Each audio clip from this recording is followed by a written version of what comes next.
Hey everyone, Ryan here at eTrailer. Today on our 2024 Subaru Outback Wagon, we're going to be showing you how to install the CURT Trailer Hitch Receiver. But before we do that, since there are so many hitches available for the Subaru, why don't we take a minute, we'll check this one out and make sure it's going to be the right setup for you. Putting a hitch on the Subaru makes complete sense. You know, I feel like every time I see one of these out on the road, there's always some sort of accessory on them. You know, and so a hitch looks right at home. Having this back here will let you use your bike racks, your cargo carriers, and be able to pull your trailers around. To compare the CURT hitch to some of the other ones available, there's two categories I like to put the hitches in. Some that are going to be more visible and some that are going to be more hidden. All right, and the CURT one is definitely more hidden. Really, the only thing you're going to be able to see is the receiver tube opening. And so to me, this style of hitch looks more like a factory option. With that said, there's an etrailer.com one that is pretty much the exact same thing. The main difference with that is going to be the finish. While the CURT has a gloss black, the eTrailer one will be more of a matte black, almost like the color of the plastic on your bumper there. So whatever one you find more visually appealing, you know, you can't really go wrong with any of them. And then there is a stealth hitch available as well. And with that one, it'll look very similar to this, but you can actually detach the receiver tube opening and it, you know, unsnaps from the hitch, and it'll look completely stock back here. But when you're ready to use it, you pop the tube in and you have that opening. So that might be a good choice for those of you that, you know, are really looking to maintain a factory appearance and maybe just occasionally use the hitch. For me, if I use the hitch all the time, you know, you kind of defeat the purpose of being able to take that receiver tube out, but that's just my thoughts on it. And then there's some more visible type ones, right, that they're going to hang down below. Generally, you get a little less ground clearance with them, and they're going to be completely visible. But on the Outback, it doesn't look terrible by any means. You know, it fits right in and everything. And one of the advantages to one of the visible style ones, it's made by Draw Tight. That one's going to have some pretty high weight capacities over a lot of the other hitches. So if you're someone who plans on kind of pushing the Outback to the limit as far as, you know, really large bike racks or big cargo carriers that are really weighted down and things like that, that one might be a better fit for you. But that's not to say that you're not going to be able to use bigger accessories or pull your heavier trailers around with this type of hitch. So with the CURT one here, it's going to have a maximum gross tongue weight rating of 350 pounds, which is the amount of weight pushing down on the hitch. That's good for those 1 to 3, maybe 4 bike racks, just depending on how much everything weighs, to give you an example there. And for the maximum gross trailer weight rating, that's going to be 3,500 pounds, or the amount of weight that is pulling on the hitch.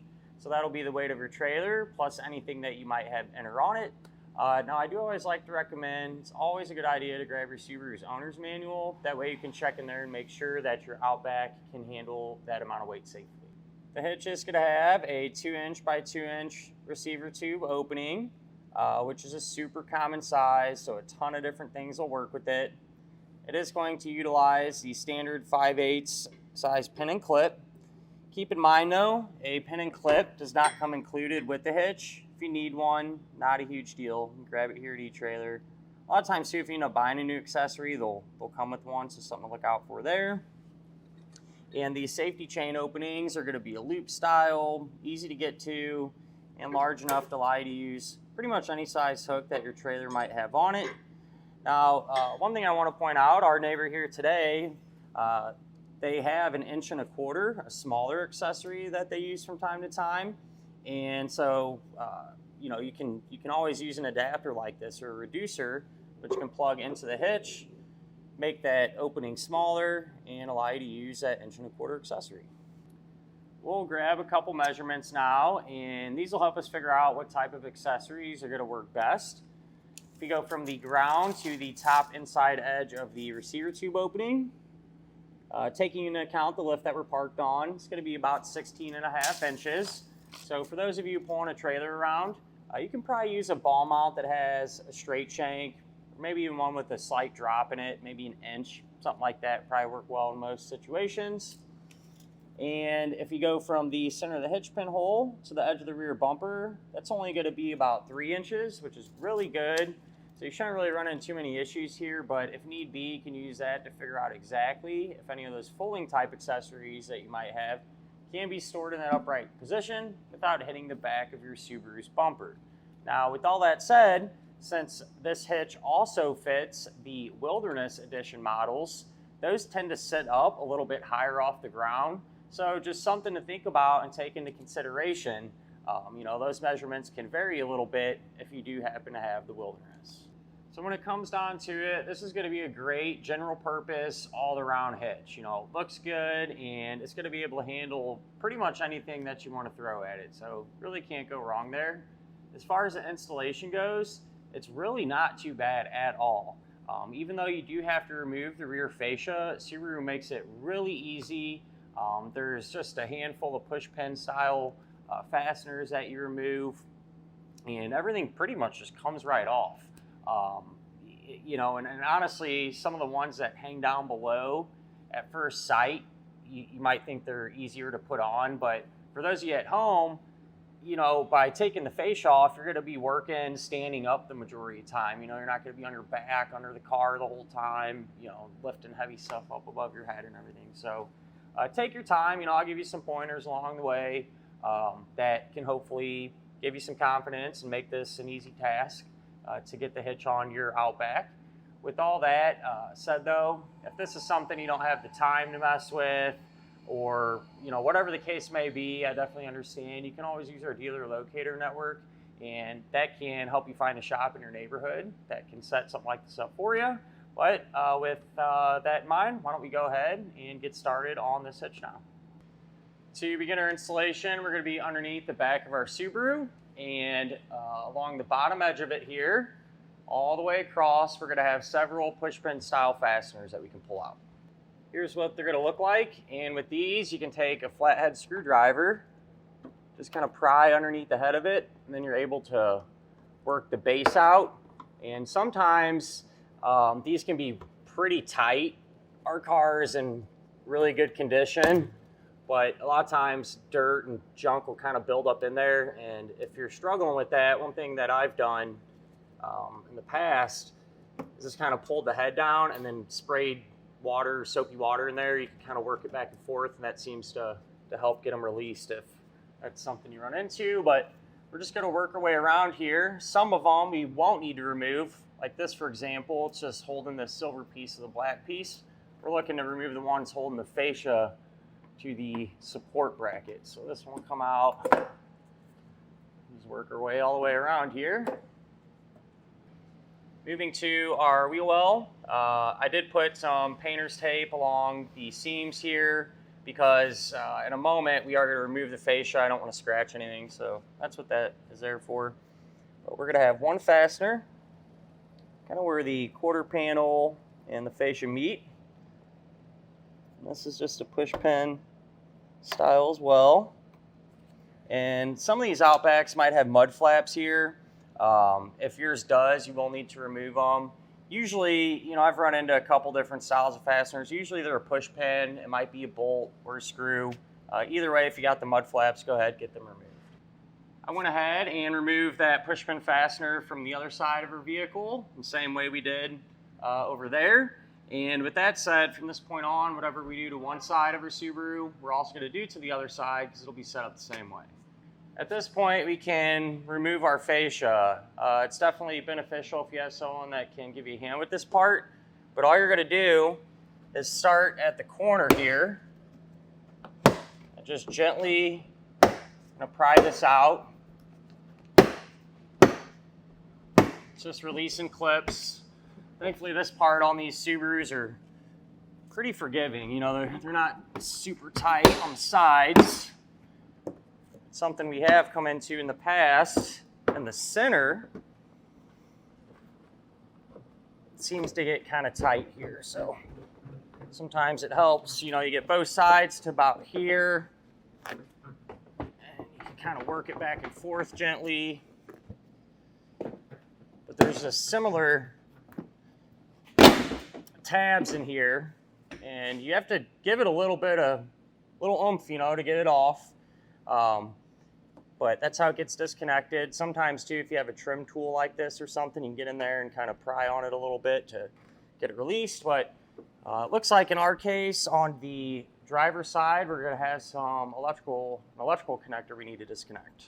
Here's what that connector looks like, and to disconnect it, you push down on that tab, you can separate it.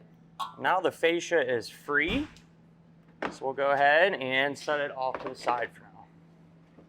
Since our bumper beam will have to come off as well, we need to disconnect this electrical. That's set up the same way from that one that we just did there.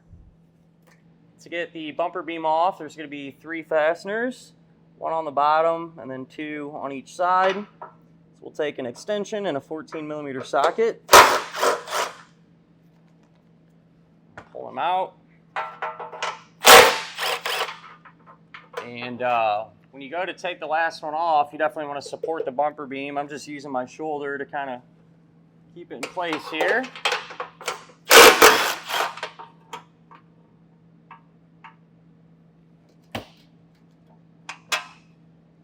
With all of them removed, you should just be able to take the beam and remove it from the back of our vehicle. Underneath the vehicle, at the very back of our frame rail, there's going to be 2 rubber plugs, and I'm going to pull these out so they don't interfere with the hitch. I'm just taking a screwdriver and prying them out of position. How the setup is going to work is pretty straightforward. The hitch is going to slide into the frame rails, all right? And then on this attachment point in here, you can see there's going to be a square hole. There will be a carriage bolt that'll go in there. So it'll drop down like that, out the bottom of the frame. You can put a nut on it. There's a technique to get it in there. I'll show you once we have the hitch up, but I just wanted to give you a visual there, what's going on. And so you'll put that on, put the hitch in the frame rails. Your bumper beam will go over the hitch and line up, you know, all the holes will line up and everything. And as far as the hardware for up here, the factory stud that comes out of the back of the car, you'll you'll just use the factory nut on that. And then for the bolts that you actually thread in, you'll use the new hardware that they give you. So it's just a bolt and a conical tooth washer. And whenever you set these up, make sure the teeth on the washer are going to set like this. So facing towards the bumper beam hitch in the back of your car. You can get to it now. So what we'll do first, we'll get this in the frame rails.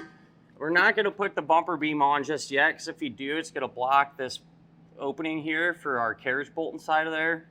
So I'm just going to temporarily take the factory nuts here and thread them on by hand, just so the hitch will stay in place. You don't have to worry about it falling on us or anything like that. If you look at the attachment point on the bottom of our frame, it's going to be this one right here. And you can take this fish wire that they give you, and I like to put a small bend in it kind of towards the back. And that's because you're going to take the coil then, feed it up through there, and then we're going to try to get it out of this opening like that. You'll take your carriage bolt, that'll thread onto it, feed that in, and then drop it down. You can remove the pull wire. And we're going to have a flange nut here that you can thread on. And it does help if you just apply a little bit of side pressure there to the bolt. Keep it steady while you thread the nut on. What I've done now, I removed the factory nuts that we had on the studs hand tight. And we'll take our bumper beam, slide that into position, and we'll take all of our hardware and get them all started hand tight. We can snug all the hardware down. So the new bolts that go into the bumper here, we'll use a 17mm socket.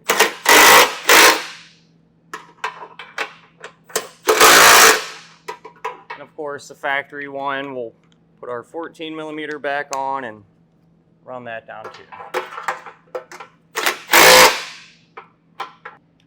For the hardware underneath, you can use an 11/16 size socket. And once everything is snug, we can come back with a torque wrench and tighten it all down to the amount specified in the instructions. We need to trim an opening on the bottom of our fascia now. It's just a little square here to allow the hitch to pass through and everything else. There's a measurement and diagram in the instructions that you can follow, and it's usually pretty spot on for these vehicles. So I put some tape here so I could draw on it, marked everything out. I'm going to use a multi-tool, slow oscillating tool to cut this. I find leaves a cleaner cut, but you can use a Dremel tool, really sharp utility knife if you're careful. You know, it's pretty thick plastic, a pair of snips, kind of whatever you got around the house. So go ahead and get this material removed.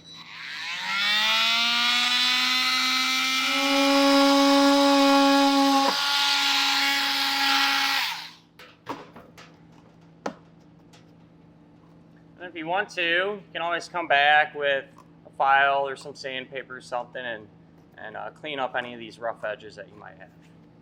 Now that we're trimmed out, we can reinstall the fascia. Don't forget to plug in any of your electrical connectors that you disconnected. And the way this is going to work,